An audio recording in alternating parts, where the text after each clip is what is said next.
एक तास वय गया डायरेक्ट उभा रही लग्न वाला पूरा फोन लाए रहे ना बैटरी का बट्टा भी उतर गया जनरेटर भी उतर गया। हाय दोस्तों हमारे गाड़ी अभी खराब हो चुके हैं। चालू है ना शूटिंग चालू है 2 घंटे हो गए हम इधर से खड़े हैं। उधर बैंड बज रहा है मौसम भी खराब है इधर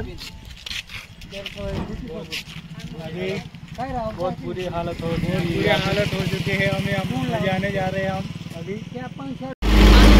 जनरेटर चालू झालंय आता पाऊस पण येतोय विजा होत आहे। चला मग भेटू तिथे लग्नात पडत्या पाण्याची जाऊन चालू करतोय मिक्सर चालू करा।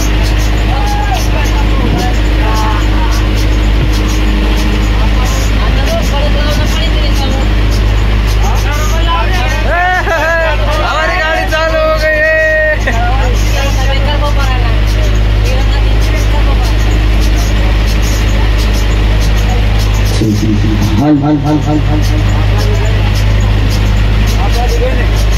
बोला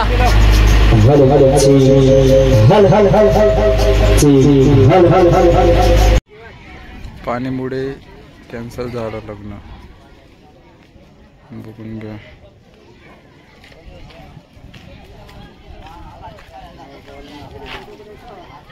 कोण ना